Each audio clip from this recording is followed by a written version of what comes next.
Masa kita orang pergi ke Semporna tu, dekat sana apa semua, ada dua team actually. Yang pertama, team yang pergi untuk preparation apa semua, untuk bersiap-siap apa semua. Ada beberapa rumah-rumah sebelum kita orang sampai sini, ada beberapa rumah-rumah yang kita orang dah pergi. Kita dengar dia orang punya kisah apa semua. Saya akan tunjukkan dekat YouTube antara kisah-kisah yang korang patut dengar lah. Macam mana kisah mereka hidup dekat atas perkampungan atas laut. Haze tak nak tunjuk kat korang yang mereka ni adalah golongan yang peminta sedekah semua. Tak. Langsung tak. Takut sangat rakyat Malaysia ni bila tengok video ni jadi apa tu? Diorang mesti akan benci dan diorang mesti akan tak support dengan kita punya projek apa benda semua. Sebab kenapa kau tolong masyarakat macam ni? Sebab to be honest, aku pun pada waktu sampai tu marah aku bad mood. Tak sakit, macam kena gigit semut je. Lepas tu bila aku kena sunat, dia macam kena gigit semut yang gergasi. You are my man.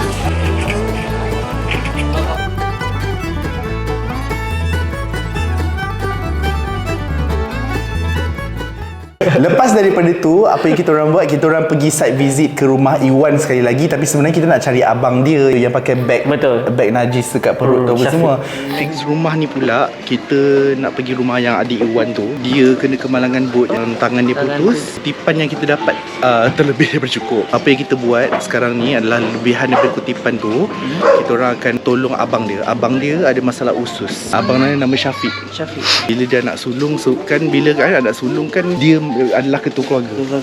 Ayah tak ada. Kita jumpa mak dia, berborak dengan kita orang. Semalam dengan kemarin hujan masuk air. Tak dapat tidur semalam Cik Ewan. Ya, tak dapat tidur. Kesian. Sebab tu dia tidur sekarang. Jauh dari sana, bocor di situ. Lubang habis. Syafiq di mana? Syafiq ada sana. Ada sana ke Syafiq? Ada jalan pun. Ada jalan yang membawa jalan. Jangan marah. Kamu marah. So Syafiq tu sedang bekerja sekarang, iaitu abang dia. Abang dia pun kami akan support jugalah daripada segi dia punya perubatan, dia punya surgery, semua benda. Mak dia macam sedih berborak dengan aku. Sebab apa? Benda semua. Sebab dia, Syafiq tu dia dah lah abang sulung. Dan sebagai seorang abang sulung adalah sebagai pemangkin ekonomi kepada keluarga. Lepas tu dia sakit pula. Lepas tu kita orang tak jumpa Syafiq. Sebab apa? Waktu kita orang pergi ke rumah tu, dia dekat kilang tengah kerja. Mamanya Syafiq. Tapi Syafiq tak ada. Syafiq kat kilang tengah bekerja kan. Syafiq tu walaupun dia macam tu, dia naik bot nelayan 3 hari. Nelayan ni. Kadang kalau tidak dapat tu 3 hari lah di laut. Situ saja kita harapkan cari kehidupan lah. Sampai adiknya pun jadi begini, ikut pergi laut juga. Kau bayangkan dekat sebelah perut dia tu ada pack najis semua dan tengah ada komplikasi usus. Dia tetap pergi kerja walaupun dia macam tu, tetap nak cari duit untuk keluarga. Satu hari Syafiq tu dia tukar beg di badan dia tu berapa kali satu hari? Kadang-kadang macam dia kuat dia punya gam tu melekat kan. Kadang-kadang ada 1 minggu. Kita beli yang murah tu RM10. Dalam 5 hari begitu macam penuh sudah. Ya. Kita itu hari pergi hospital. Kita dimintakan deposit 2,800. Jadi kita tidak mampulah bayar, terpaksa kita balik. Itulah nak kuat sejaklah, doa sejaklah doa supaya kita tenang, sabar. Saya tak nak tunjuk kat korang yang mereka ni adalah golongan yang peminta sedekah semua. Tak. Langsung tak. Orang menyalahkan, tapi orang tak cuba untuk memahami pun. Betul. Why? Kenapa? Disebabkan sedikit golongan yang begitu, dia menyalahkan semua seolah-olah begitu, meminta. Diorang malu. Ada satu kes, aku tanya dia, kalau tak ada makanan macam mana? Dia kata kadang-kadang orang bagi, orang sebelah bagi. Orang sebelah pun susah tapi dia tetap bagi. Dan dia menangis. Dia kata dia malu nak minta. Bukan boleh dia tak nak minta. Tapi dia kata anak dia kecil lagi. Dia terpaksa minta sebabkan anak dia. Orang menuding jari kan. 1 jari kau tuding pada orang lain. Sebenarnya 4 jari tu pada diri kau sendiri. 4 jari tu pergi kat kau sebab kau tak tanya pun. Kenapa dia jadi macam ni? Why?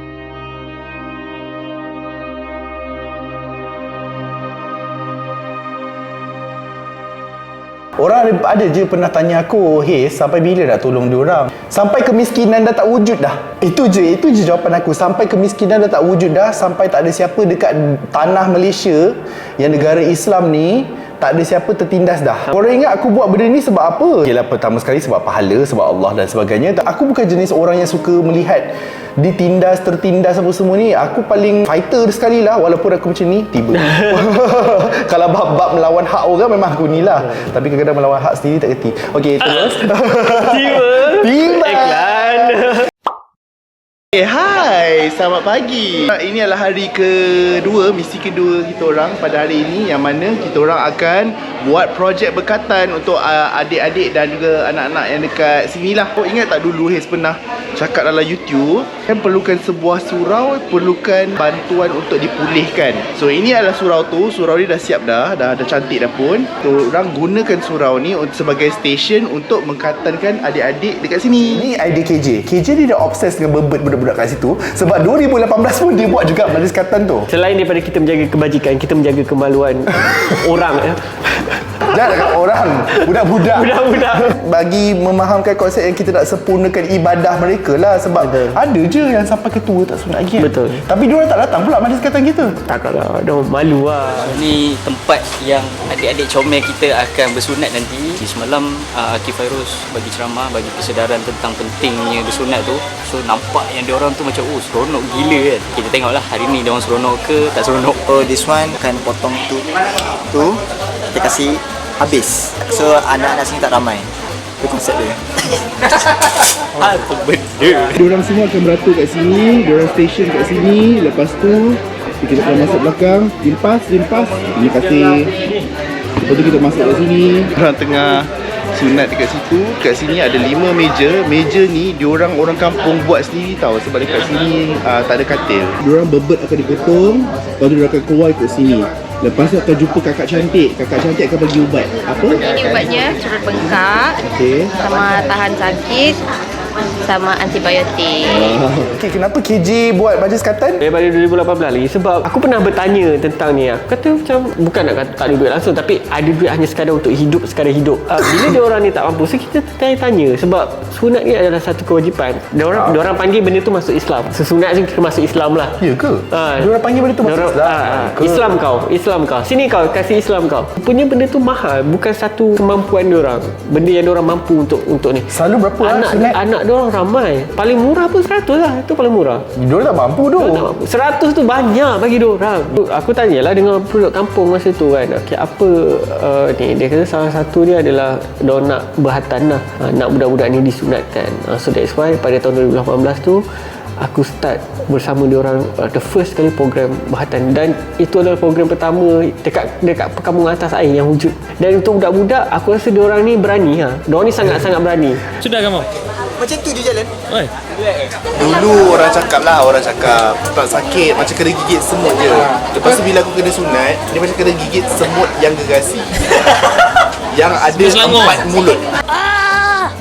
You are my man. Ni kali habis. Okay, ada kes, aku rasa kau tak tahu benda ni. Budak tu dah masuk, tengah jahit. Waktu dia jahit tu, dia panik. Lepas tu, sambil benang dengan jarum tu, kulai-kulai dia lari. Kenapa dia? Aku tak ada footage. Aku tak ada masa ni, tapi diorang cerita. Kalau ada pun aku tak ada masuk YouTube, gila.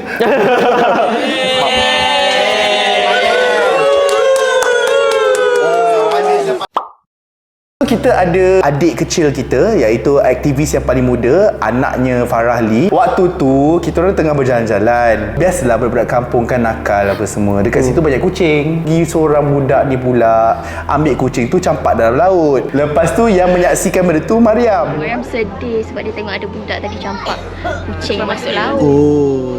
So dia macam terkejut. Aku explain lah dekat dia, Mariam, not everybody knows what is right and what is wrong. They don't go to school like you. You understand? Dia angguk je lah. Aku tak rasa benda tu faham. Mungkin dia tak faham sekarang, tapi aku rasa bila dia grow up, dia faham kenapa kita cuba bantu, dan dia faham apa yang dia miliki ni adalah satu keistimewaan. Macam aku cakap lah, ramai orang mampu bersabar tapi tak ramai orang mampu bersyukur. Sebab orang tak nampak benda ni, orang tak rasa sendiri. So bila kita lihat, kita duduk, kita tengok sendiri, especially budak yang macam Mariam yang tengah membesar dan dia tengah nak input all the thing tentang life ni, dia faham have a different world yang sebenarnya harus kita letak. Okey. Mana siapa? Oh, sedikit. Aku ingatkan kau rasa set anak. So adakah pada masa akan datang Andre, dia ada anak, nama anak dia Andre. Andre tu dah 8 tahun kau akan bawa dia pergi misi tak kau rasa? Setiap kali aku balik misi, aku akan rasa macam, bila aku tengok anak aku rasa macam Bertuahnya kau ni. lebih kurang macam tu lah. Mana ada orang minta dilahirkan untuk jadi tersisih. Sebab kita tahu mengharungi life kehidupan dari kecil, baby, budak yang melalui terpinggir tu adalah satu benda yang sangat tough. Kau tak ada pilihan lain selain kau harus menjadi kuat. Aku memang nak dia lihat sendiri, dan ada sekolah tu wujud nanti. Aku nak cuti sekolah je, aku nak campak dia dekat itu. Biar dia belajar. Kau tak semestinya berada di atas. Kau kena lihat Orang di bawah. orang di bawah juga. Betul. Tak guna kalau kau berjaya, kau pandai, tapi kau tak mampu sumbangkan balik kepada masyarakat. Betul. Adik-adik, kalau you all tengah tengok ni apa semua, kalau you all rasa macam nak jadi, sekarang ni semua orang jadi influencer, jadi selebriti, Semua orang nak jadi content creator. jadi content creator apa semua. Adik-adik ingat pesanan Abang Haze dengan Abang KJ ya. Abang Haze ni dah lalu dah zaman-zaman famous, influencer, apa benda semua tu. Tapi tengok Abang Haze buat apa. Bukannya aku nak cakap aku baik. Ada sebab kenapa aku nak fokus kepada benda yang lebih utama. Sebab apa gunanya menjadi manusia tetapi tidak memberi kontribusi kepada masyarakat. Dek, aku ada duit, aku dah famous, dah rasa dah benda-benda tu semua, dan benda-benda tu semua, percayalah cakap aku, kalau kau dapat benda tu takkan cukup, dan kau punya hati dan jiwa akan terkekal lohong. Pada anak-anak remaja apa semua kan, Haze harapkan korang semua ni kaya cepat. Bila korang kaya cepat, korang akan rasa lohong tu cepat, Benda tu cepat. dan aku harap kau diberikan hidayah tu oleh Allah lah, supaya kau tak macam kaya je lepas tu sampai ketua kau kejar Kaya, lepas tu takat gambar produk dekat bekah. kan. Kita bukannya hidup duduk ni sebagai seorang Muslim duduk di atas sejadah semata-mata kita je. Kita disuruh untuk hidup berjemaah. Memang hidup berjemaah tu susah, aku tahulah.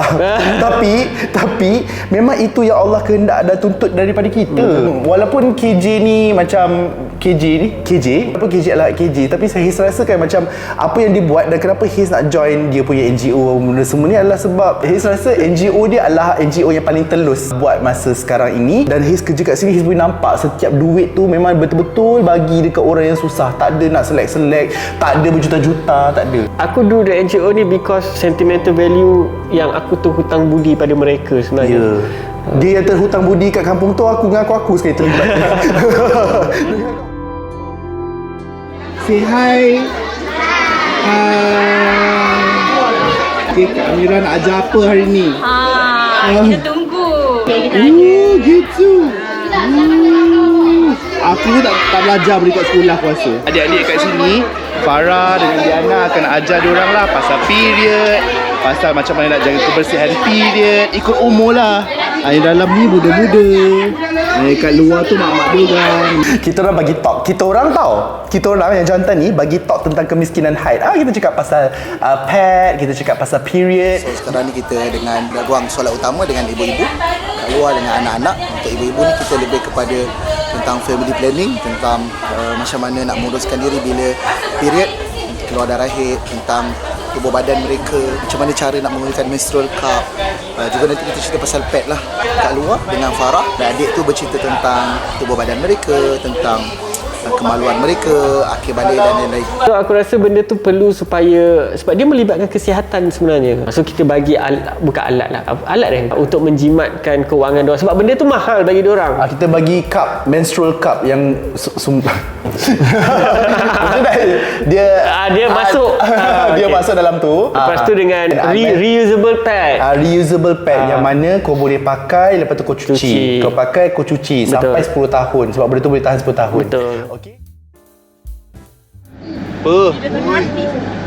Bapak. Weh, bapak ramai siut. Adalah diorang buat malam penghargaan untuk kita orang. Macam ada band Jemput kita orang yang nyanyi. Lepas tu persembahan budak-budak kampung dekat sana. Korang tengok budak-budak perempuan kecil macam ni apa Mengalai. Itu namanya mengalai. Lepas tu kita letak duit kat celah apa semua. Lepas tu ada nyanyi kan, sambung lagu.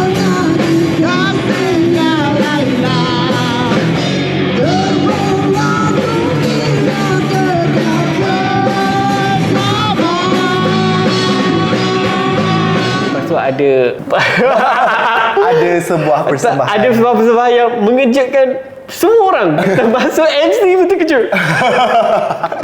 Kita dipukul langit malam yang nyanyi.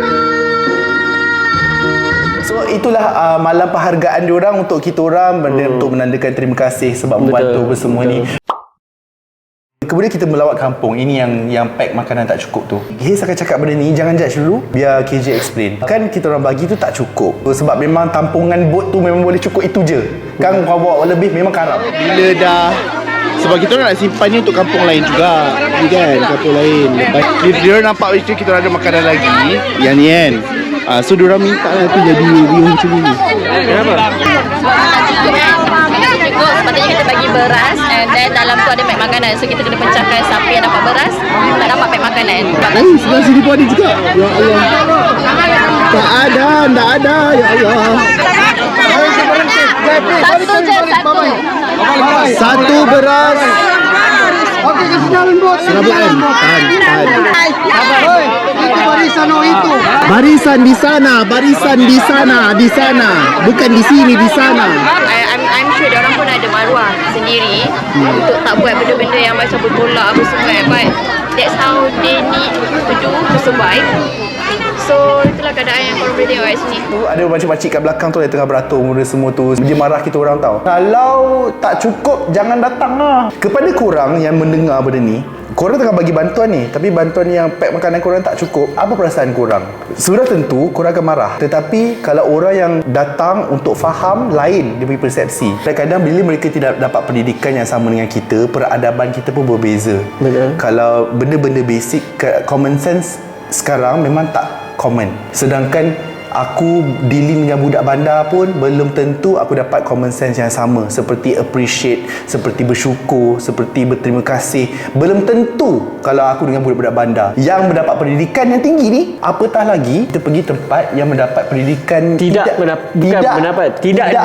diberi peluang mendapatkan pendidikan. Tidak diberikan peluang untuk mendapat pendidikan. So mana dia nak belajar benda-benda basic macam berterima kasih lah, bersyukur lah, apa benda lah itulah. Kenapa kita orang pilih tak judge? Sebab dalam konteks kita ni, dah kisahlah internet ke mana ke, memang ada dua bila kita mendengar sesuatu. Either you listen to reply or you listen to understand. Kebanyakan kita mempunyai sebuah bad habit, iaitu kita dengar untuk reply. Bukan kau dengar untuk understand tau, berbeza. Orang yang tak mahu mendengar to understand, you will never gain anything and you will never gain any knowledge in this world.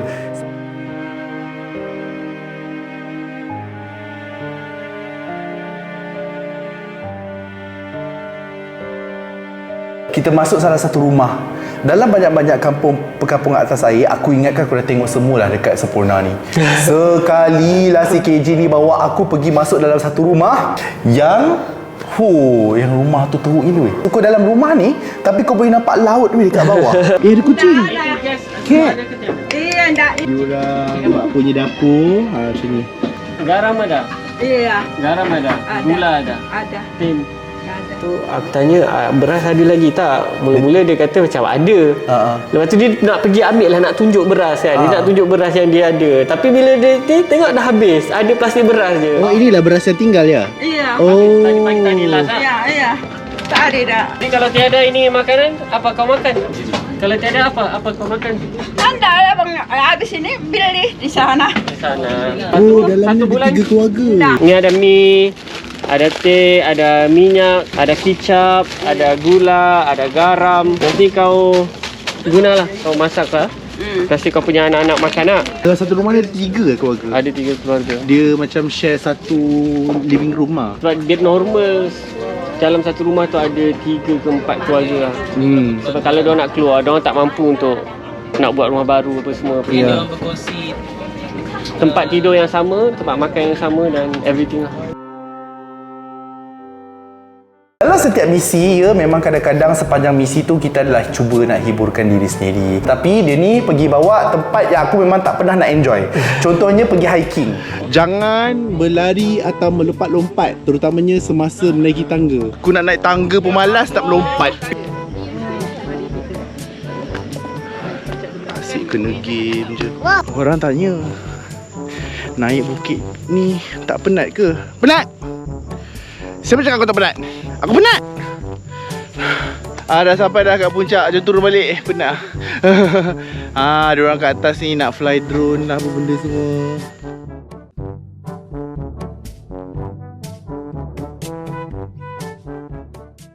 Okay, ini adalah satu kampung. Kalau boleh bila kita orang cerita kat korang ni, boleh tak korang jangan judge dulu. Nama kampung ni Kampung Halu. Tujuan sebenar kenapa kita orang pergi tu adalah untuk membetulkan masjid diorang. Masjid diorang ni sangat daif. Dia antara yang terdaif yang pernah aku tengok lah. Ya tu. Diorang hari tu solat Jumaat dekat situ tau. Dekat situ tak ada orang boleh bagi khutbah. Sebab tak tahu memang tak ada pendedahan agama. Betul. So tak ada siapa boleh khutbah benda semua. So Aki yang bagi khutbah Jumaat pada waktu tu Sungguh-sungguh melaksanakan segala perintahnya dan menjauhi segala larangannya. Dia turun daripada mimbar tu, patah je tangga dia. Aku semayang kat situ, aku sujud dekat situ, sengit macam tu. Betapa perlunya kita bantu masjid ni. Itu salah satu faktor. Diorang pun ambil wuduk macam mana? Memang diorang kena beli air lah, RM50 ataupun RM1 yang dalam galen tu, dan diorang akan ambil wuduk dekat situ lah. Tapi diorang kena berjimat-jimat lah. Berjimat-jimat lah, bawa daripada rumah. Kalau kita orang cerita-cerita ni apa semua, korang boleh tinggalkan sumbangan dekat bahagian description bawah tau, nanti Hiz tinggalkan. Itu faktor fizikal. Faktor sosial. Kenapa kita kena bina surau ataupun masjid yang proper dekat situ sekali dengan pengisian agama? Kenapa KJ? Aku terkejut dengan kondisi persekitaran masjid tu. Dekat situ orang berjudi. Konsep berjudi ni bila aku cakap bukannya berjudi 100-200 tapi berjudi 20 sen, 50 sen, RM1, main snooker dan sebagainya, isap gam dekat depan tu. So benda tu memang sangat bercanggah dengan masjid yang kita nak buat tu. Dilakukan sebelum ni ada kegiatan yang tak baik lah dekat depan daripada surau ni. Di antaranya satu diorang main carom, diorang ada juga berjudi, dan kadang-kadang budak isap gam pun memang bersepah. Kau kan jauh depan surau je. Aku tahu tak, masa aku pergi tu aku bad mood tau. Kita tak ada footage sebab Hiz macam takut nak pusing kamera tu pergi situ. Sebab takut sangat rakyat Malaysia ni bila tengok video ni jadi apa tu? Diorang mesti akan benci dan diorang mesti akan tak support dengan kita punya projek apa benda semua. Sebab kenapa kau tolong masyarakat macam ni? Sebab to be honest, aku pun pada waktu sampai tu marah aku bad mood. Aku bukan marah kepada orang yang berjudi tu, tapi kenapa tak ada orang halang benda ni? Kau kata kau ada ketua kampung, mana ketua kampung kau? Lepas tu kau kata kau ada imam, mana imam kau? Kenapa kau tak halang yang berjudi dekat 1 meter ni? Bagi depan sikit ada budak isap gam. Dah duduk dengan Tok Imam, dengan beberapa wakil kampung apa semua. Dia ni kalau kita nak bantu, kita bukan hanya sekadar bantu masjid, tapi kita nak bantu bagi makan kerohanian diorang dan keseluruhan kampung ni. Kita orang macam dah tak nak dah. Tapi bila kita orang duduk, kita fikir balik macam lagi kenalah doh sebenarnya. Hanya kerana mereka ni masyarakat yang begitu, takkanlah kita nak biarkan mereka. Sebab kita dah tahu benda tu, tapi kalau bukan kita yang bantu diorang, siapa lagi? Disebabkan itulah kan kita kena tolong. Sejauh mana mereka mahu dibantu, itu terpulang kepada kehendak mereka masing-masing. Sebab Quran pun cakap Allah tidak akan membantu sesebuah kaum itu melainkan sesebuah kaum itu membantu mereka diri mereka sendiri. Itu ayat dia dan itu yang aku pegang.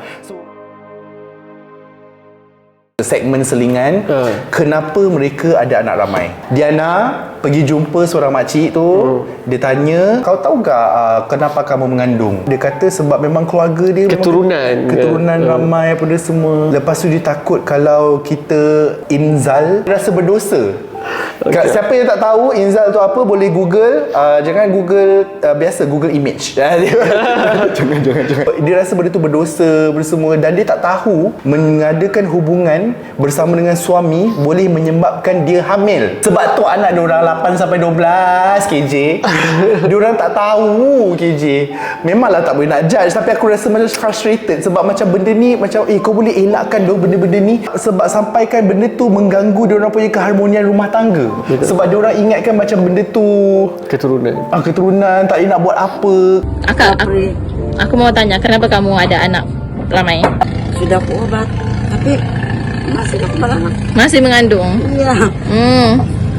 Kamu hendak marah suamimu?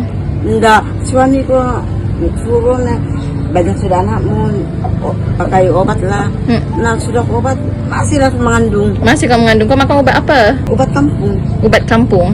Kau minta sama siapa? Siapa lah yang pandai itu. Suamimu cakap apa? Nah, banyak sudah anak-anak tak? Tidak kita banyak sudah ini. Suamimu kata begitu? Iya. Suamimu yang buatkan kamu mengandung? Enggak. Kasihan dia sama aku kan. Ujian dibagi Tuhan kan. Kamu tahu kamu mengandung sebab apa? Enggak. Kamu tidak tahu kamu mengandung sebab apa? Enggak. Lepas tu, tak tahu cerita apa, si Diana pergi lari kepada Aki. Aki, tolong aku, tolong explain pasal begitulah pembiakan daripada semua ni kepada makcik ni. So Aki pun pergi explain. So inilah footage tersebut. Ni pergi berlari jumpa Aki. Aki pula cerita. Bila Diana beritahu tu, sebab Diana cakap akak tu, anak dia 12 orang. Kemudiannya dia beritahu suami dia pun tak nak anak dah. Diana pun tak tahu nak terang macam mana. Dia panggil aku tadi. Jadi bila aku dah pergi kat dia, Diana pergi ambil kertas dengan ambil pen. Habis dia lukis-lukis. Habis dia lukis-lukis. So kau nampak tak betapa aku perincikan benda ni supaya dia faham. Dia tak lah macam dia macam terkejut dengan jawapan tu, tapi dia pun sebenarnya tak expect itu adalah sebab dia boleh mengandung. Itu saja daripada saya, daripada kami berdua, penjelasan tentang kondisi mereka-mereka di perkampungan atas air dekat Semporna. Kenapa Haze buat video kali ni lebih detail daripada video sebelum ni? Sebab Haze sebelum ni orang baru, orang noob lagi noob. Bila pergi Semporna, aku tak boleh takut nak kena judge. Kan kalau aku buat video, nanti ada orang Sabah marah aku macam, Haze, kau bukannya faham apa dia semua. Tak. Aku biar ambil masa dulu, biar aku kenal. Okay, sekarang ni aku boleh buat satu video yang very detail, memberikan penjelasan sosiologi dan juga antropologi. Nampak? Tak faham? Google image. Kita nak ucapkan terima kasih banyak kepada KJ. Sebab KJ, dia lebih faham dengan in-depth lagi ke orang-orang dekat sana, kat Sabah. Sebab dia dah hidup bersama dengan mereka. Panjang ceritanya adalah dia ni pernah travel sampai habis duit. The only community yang sanggup menerima dia dalam keadaan tak ada duit tu adalah community tu, community perkampungan atas air. Diorang lah yang jaga KJ benda semua. Kepada orang-orang Sabah yang tengah menonton ni, saya faham anda juga mempunyai sentimen anda sendiri. Saya ni orang Semenanjung, tak faham sentimen you all.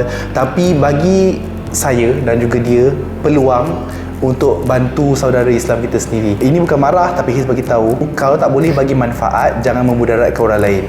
Kalau tak boleh nak tolong kami, jangan halang perjalanan kami. Itu je saya minta. Saya faham you all ada sentimen korang sendiri tentang komuniti ni, tapi kalau tak boleh support, don't stop us. Okay? Itu je Haze minta.